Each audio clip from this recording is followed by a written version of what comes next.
Hello दोस्तों, स्वागत है आपका जॉली हिस्ट्री में। आज की इस वीडियो में हम सिकंदर के बारे में जानेंगे, जिसको अलेक्जेंडर द ग्रेट भी कहा जाता है। तो चलिए शुरू करते हैं। अलेक्जेंडर के पिता का नाम फिलिप था और उसकी माता का नाम था ओलंपिया। राजा फिलिप जो है 359 ईसा पूर्व में मकदूनिया का शासक बनता है और सिकंदर का जो जन्म है वो 356 ईसा पूर्व में नेपोलियन की राजधानी पेला में हुआ था। सिकंदर की एक बहन भी रहती है जिसका नाम क्लियोपेट्रा रहता है। आपको जानकर आश्चर्य भी होगा कि राजा फिलिप जो है वो सिकंदर की माँ ओलंपिया को डाइवोर्स दे देता है और वो दूसरी शादी करता है। और वो जब दूसरी शादी करता है तो उसकी बीवी का नाम भी रहता है क्लियोपेट्रा। मतलब पूरा राज्य परेशान रहता है या कन्फ्यूज ही रहता है इसमें कि बीवी कौन है और बेटी कौन है। सिकंदर की पत्नी का नाम रोकजाना रहता है और उसके जो फेमस टीचर रहते हैं वो रहते हैं अरस्तु। लेकिन वह जो प्रारंभिक शिक्षा रहता है वो लेता है अपने एक अंकल से, जो अपने समय के बहुत फेमस योद्धा रहते हैं। उसका नाम रहता है लियोनिडास। और उससे वो गणित, घुड़सवारी और धनुर्विद्या सीखता है। लेकिन जब वो 13 वर्ष का हो जाता है तो उसके पिता जो फिलिप रहते हैं वो एक दूसरा टीचर नियुक्त करते हैं उसके लिए, जिसका कि नाम रहता है अरिस्टोटल। और अरिस्टोटल को ही भारत में अरस्तु कहा जाता है। अरस्तु से उसने साहित्य, विज्ञान, दर्शन शास्त्र और मेडिकल की शिक्षा ली। लेकिन उसने यह ज्ञान भी नहीं लिया। सिकंदर यहाँ वो अपने ख्वाब को बुनता है विश्व विजेता बनने का।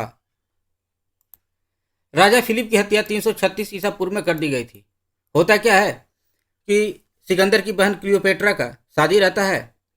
इसमें ये जो राजा फिलिप रहते हैं वो रम विस्की मार के पूरा टूल हो जाते हैं और टूल में जो प्रॉपर प्रोटेक्शन होता है वो लेना भूल जाते हैं। इसी बीच क्या होता है कि राजा फिलिप का एक बॉडीगार्ड रहता है जिसका नाम रहता है पार्सोनियस। और वो जो पाउसेनियस जो रहता है वो राजा फिलिप की हत्या कर देता है। बाद में पौसेनियस को पकड़ लिया जाता है और उसकी हत्या कर दी जाती है। और सिकंदर जो है 336 ईसा पूर्व में मात्र 20 साल की उम्र में वो मकदूनिया का राजा घोषित किया जाता है। ये देखिए टर्की, ईरान और ये पाकिस्तान का जो हिस्सा कुछ और कुछ हिस्सा अफगानिस्तान का, यहाँ पर राज्य रहता है अकमेनिद साम्राज्य, जिसको कि फारस साम्राज्य बोला जाता है। और इसकी जो इतना बड़ा जो साम्राज्य है वो बनाने का जो क्रेडिट दिया जाता है वो दिया जाता है साइरस को। साइरस ने 530 ईसा पूर्व तक, 530 ईसा पूर्व में राजा साइरस की मृत्यु हो जाती है। उस समय तक इतना बड़ा ये साम्राज्य स्थापित करता है। और जिस तरह अलेक्जेंडर के बाद द ग्रेट लगता है उसी तरह राजा साइरस के बाद द ग्रेट लगता है। ये है आपका मैसेडोनिया। यहाँ का राजा रहता है सिकंदर। तो राजा फिलिप के समय में एंटीपेटर जो रहता है वो सलाहकार रहता है। बाद में वो अलेक्जेंडर का भी सलाहकार होता है। तो एंटीपेटर के हाथों में मैसेडोनिया साम्राज्य देकर वह निकल पड़ता है विश्व विजेता बनने की ओर। यहाँ जब पहुँचता है तो यहाँ इसका सामना होता है राजा डेरियस तृतीय से। इस समय का जो राजा फारस का रहता है वो रहता है डेरियस थर्ड। और डेरियस थर्ड के समय उर्बेला का युद्ध होता है। बहुत फेमस युद्ध है उर्बेला का युद्ध। इसमें राजा डेरियस हार जाता है और ये इसका जो पार्ट है यहाँ वो जीत लेता है सिकंदर। अब सिकंदर निकलता है यहाँ सीरिया की ओर। सीरिया के पास भी इस क्षेत्र में जीत लेता है सीरिया को भी। फिर वो इजराइल के होते हुए 332 ईसा पूर्व में पहुँचता है वो इजिप्ट। इजिप्ट पहुँचने के बाद इजिप्ट को वो जीत लेता है। और ये जो अलेक्जेंड्रिया शहर देख रहे हैं वो सिकंदर के नाम पर ही बसा है। और यहाँ से जीतने के बाद वो 330 ईसा पूर्व वो निकल पड़ता है इराक की ओर। और इराक को जो उस समय बोला जाता था वो बोला जाता था बेबीलोन। बेबीलोन पे वो 330 ईसा पूर्व में जीत अभियान अपना पूरा कर लेता है। और उसके बाद वो निकल पड़ता है पूरा जो फारस का साम्राज्य है पूरा ये साम्राज्य जीतने के लिए। तो ये जब यहाँ निकलता है तो इसका सामना होता है डेरियस से। और डेरियस इस युद्ध में हार जाता है और वो पूरा साम्राज्य जो इतना बड़ा साम्राज्य है वो आ जाता है अलेक्जेंडर के हाथ में। लेकिन जो राजा डेरियस रहता है वो भाग जाता है इस ओर। तो सिकंदर भी पीछा करता है। लेकिन यहाँ पे क्या होता है, एक और क्षेत्र है, ये जो ताजिकिस्तान देख रहे हैं आप, यहाँ पर एक क्षेत्र रहता है जिसका कि नाम रहता है बैक्टीरिया का साम्राज्य।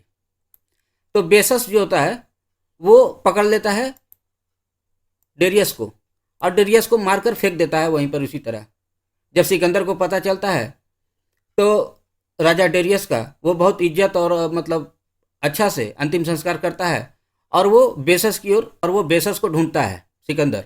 और जो बेसस है वो विद्रोह छेड़ देता है, बोलता है कि हम युद्ध करेंगे तुमसे। लेकिन क्या करता है, इसके जो समर्थक रहता है बाकी बेसस का, वो बेसस को पकड़ के दे देता है अलेक्जेंडर को कि लो बाबू, हम लोग पे हमला हमला मत करो, हम लोग को छोड़ दो, जो तुमको चाहिए तुमको दे दे रहे हैं, ये लो, ये काबिल बन रहा था ज़्यादा, इसको दे दे रहे हैं तुम्हारे हवाले, हम लोग को छोड़ दो। तो उन लोग का जान बख्श देता है, बोलता है जाओ तुम लोग। और ये क्या करता है, बेसस को बहुत बेरहमी से हत्या करता है, और उसके बाद निकल जाता है पूरा ये बैक्टीरिया साम्राज्य को जीतने के लिए। जब वो ताजिकिस्तान पहुंचता है तो यहीं पर वो शादी करता है रुखजाना से, और 328 ईसा पूर्व तक ये पूरा बैक्टीरिया का जो साम्राज्य है ये पूरा अलेक्जेंडर जीत लेता है। और उसके बाद वो जीता हुआ फिर 326 ईसा पूर्व में पहुंचता है तक्षशिला के पास। ये देखिए इंडस रिवर है, और यह झेलम, जिसको कि हेडेस्पस बोला जाता था। इस बीच जो रहता है वो साम्राज्य रहता है अम्भी का, तक्षशिला का जो उस समय तक्षशिला जो है, उस समय जो राजा रहते हैं तक्षशिला के, वो अम्भी रहते हैं। वो अलेक्जेंडर के सामने बोलते हैं कि देखो भाई, हमला हमला मत करो हम पे, लो तुमको राज्य चाहिए दे दे रहे हैं तुमको। आत्मसमर्पण कर देता है ये। तो सिकंदर भी छोड़ देता है कि जाओ ठीक है, जाओ, मारा हुआ को क्या मारे। और ये देख रहे हैं हेडेस्पस, इसके बीच, और ये चेनाब है, इसके बीच जो साम्राज्य रहता है वो राजा रहता है पोरस का। पोरस और अलेक्जेंडर के बीच हेडेस्पस का युद्ध होता है। झेलम नदी को ही हेडेस्पस बोला जाता था उस समय ग्रीक भाषा में। इस समय जब युद्ध होता है दोनों के बीच, तो पोरस की हार हो जाती है, पोरस को पकड़ लिया जाता है और सिकंदर के सामने पेश किया जाता है। सिकंदर उससे पूछता है कि बाबू, तुम बहुत बन रहा था काबिल, बताओ तुम्हारे साथ क्या करें। राजा पोरस भी रहता है, वो बड़ा एकदम फिल्मी डायलॉग मारते हैं भयानक, कि जिस तरह एक राजा के साथ व्यवहार होना चाहिए उसी तरह मेरे साथ भी व्यवहार होना चाहिए। तो इसे मतलब सिकंदर भी चौंक जाता है कि तुम तो दिल लूट लिया रे भाई, जाओ तुमको छोड़ देते हैं, तुम्हारा साम्राज्य भी वापस देते हैं। और इतना खुश हो जाता है कि इसको इधर का राज्य भी कुछ कुछ और पार्ट दे देता है, और बोलता है कि देखो हमारे पास नजराना पहुंचना चाहिए, नहीं तो समझ लेना। तो पोरस जो है तैयार हो जाता है कि ठीक है, नजराना पहुंच जाएगा समय पे। पोरस के हरने के बाद सिकंदर यहाँ पर छोटा छोटा राज्य रहता है, यहाँ पर जो कि रहता है मल्लव, क्षुद्रक, मुसिका, पट्टाल और अवस्ट। ये सब जो होता है असंगठित रहता है बहुत। और यहाँ इन लोगों को हराने के बाद यह निकलता है ब्यास के नदी की ओर। लेकिन ये लोग जो रहता है छोटा छोटा राज्य, वो बहुत अच्छा युद्ध करता है और इन लोगों को बहुत तगड़ा एकदम जवाब देता है। और इसमें मतलब इन लोग का जो सेना रहता है सिकंदर का, बहुत हतोत्साहित हो जाता है, बहुत सेना मारा भी जाता है, यहाँ तक कि सिकंदर को भी मतलब ऐसा चोट लगता है कि वो मरते मरते बचता है। लेकिन फिर भी इन राज्यों को वो हरा देता है, और उसके बाद वो निकल पड़ता है ब्यास की ओर। जब ये ये है देखिए ब्यास नदी, इसको कहा जाता था ग्रीक भाषा में हाइफेसिस। जब यहाँ उसकी सेना पहुँचती है तो उसको पता चलता है यहाँ मगध साम्राज्य जो धनंदन है उसका सेना यहाँ 2,30,000 हाथी इंतजार कर रहा है। इन लोगों को पता चलता है कि भाई, कि उसका जो हाथी से दबवा के वो जान ले लेता है, वो बहुत मतलब बेदर्दी मौत देगा वो। तो उसका सेना वहाँ जाने से मना कर देता है। सिकंदर उसको समझाता है उन लोग को कि नहीं नहीं चलो जीत जाएंगे, इन लोग इसको भी हरा देंगे हम लोग। लेकिन इसका जो सेना लोग है वो बोलता है जाओ, तुमको अगर जीतने का शौक है, विश्व विजेता बनना है, जाओ तुम अकेले जीत लो, जाओ जीना मरना है तुमको, जाओ। हमको भाई मेरा बाल बच्चा लोग इंतजार कर रहा है, हम जा रहे हैं बेबीलोन, वहाँ हम लोग करेंगे पार्टी उर्टी, तुमको जाओ, जो करना करना। थक हार के अलेक्जेंडर भी इन लोग का बात मान लेता है कि चलो वहीं पार्टी उर्टी मनाया जाएगा, सोमरस वहीं पियेंगे। फिर यहाँ से ये लौटता है। लेकिन लौटने से पहले जब ये पहुँचता है ये झेलम नदी के पास, तो यहाँ पर एक शहर बसाता है वो, और ये शहर का नाम रहता है बहुकेफला। तो सिकंदर का घोड़ा का नाम रहता है बहुकेफला, उसी के नाम पे ये शहर बसाता है। जब यहाँ सिकंदर यहाँ से जब लौटता है तो वो अपने घोड़े के साथ जमीनी रास्ते से होते हुए ये पहुंच जाता है इराक, बेबीलोन।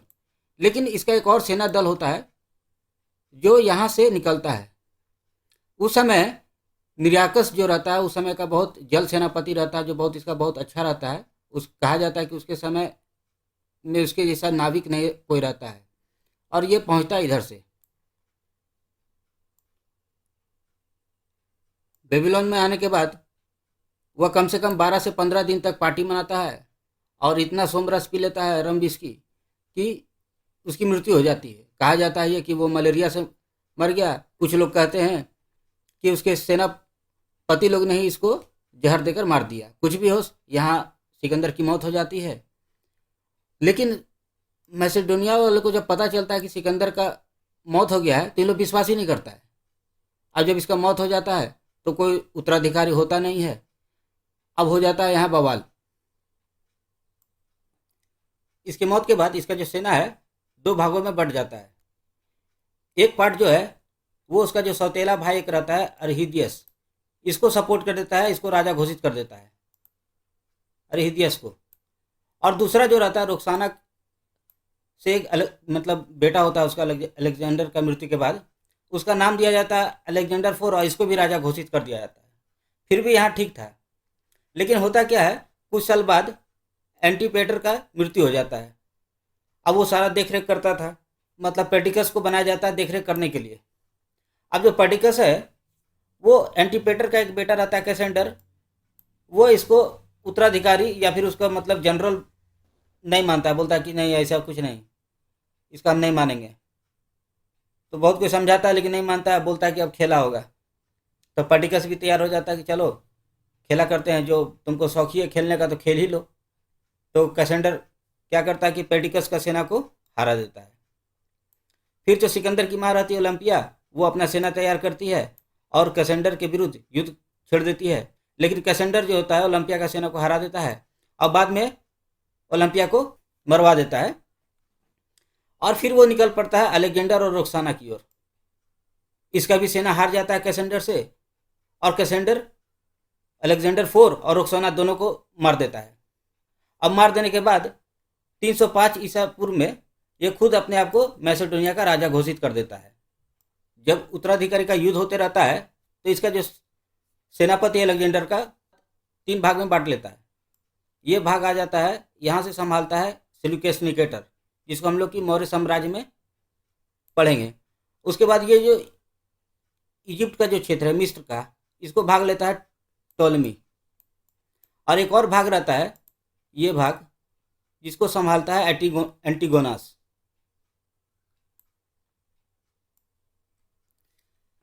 अलेक्जेंडर मात्र 33 साल का जब रहता है तब उसका मृत्यु हो जाता है बेबीलोन, जो कि इराक इलाका है, 323 ईसा पूर्व में।